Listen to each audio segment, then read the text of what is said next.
Hello guys, আসসালামু আলাইকুম। কেমন আছেন সবাই? নিশ্চয়ই ভালো। আজকে আমি আপনাদের জন্য নিয়ে এলাম খুব সহজে বাসায় কিভাবে স্পেশাল পাউন্ড কেকের রেসিপি বানানো যায়। পাউন্ড কেক তো সবাই আমরা বানাই, কিন্তু এই পাউন্ড কেকটা খেতে অনেক মজা হয় এবং বাসায় থাকা উপকরণ দিয়ে খুব সহজেই বানানো যায়। তো চলুন শুরু করি। প্রথমে আমি মেজারমেন্ট করে নিব। আমি এখানে 127 থেকে 28 গ্রামের মতো বাটার নিব। আম এটা হলো বাটারের সাথে আপনারা ঘি ইউজ করতে পারেন। তো আমি ঘি দেইনি, আমি সাথে একটু তেল দিয়েছি। আ ৩০-৩৫ গ্রামের মতো তেল দিয়েছি। ১২৮ গ্রাম বাটার এবং ৩০-৩৫ গ্রামের মতো তেল এবং এবং চিনিও দিয়ে নিয়েছি আমি ১২৮ গ্রামের মতো দিয়ে খুব ভালোভাবে বিট করব সাদা হওয়া পর্যন্ত। তারপরে এখানে আমি ডিম দিয়েছি হলো ৩ টার কম, মানে ২ টা দিয়ে আরেকটার অর্ধেক দিয়েছি। মোট ২.৫টা ডিম দিয়ে দিচ্ছি। আমার ৩টা ডিম দরকার হয় নাই।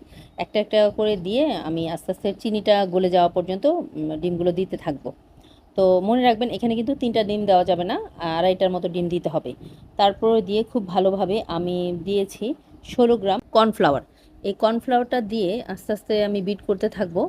আর ময়দাটা মেপেও নেওয়া যায়, কিংবা আমার এখানে স্কিপ হয়ে গেছে, আমি এখানে লিকুইড দুধ দিয়েছি ঘন করে।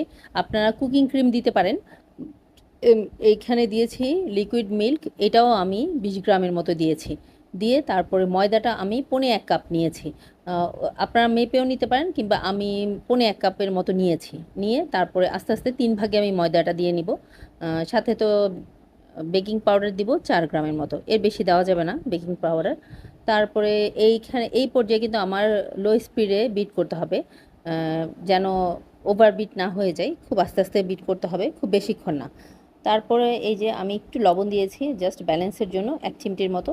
তারপরে এইটাতে আমি এখানে টুটি ফুটি ইউজ করি নাই, সব ফ্রুটস ইউজ করেছি, শুকনো ড্রাই ফ্রুট যেগুলো বাজারে কিনতে পাওয়া যায় ওগুলো এনে আমি তারপর ময়দাতে একটু কোট করে শেষে আমি একটু হালকা হাতে মিশিয়ে নিয়েছি।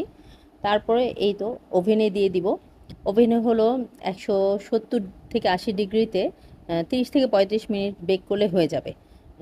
এই যে আমার হয়ে গেছে। নামানোর পর আমি একটু সুগার সিরাপ দিয়ে নিচ্ছি যাতে সফট থাকে। এটা খেতে কিন্তু খুবই মজা হয়। আর যদি কেউ চায় সম্পূর্ণ বাটার ঘি দিয়ে করার, সেটাও ওই মেজারমেন্ট অনুযায়ী করতে হবে। এটা আশা করছি আপনাদের ভালো লাগবে। আজকে এই পর্যন্তই।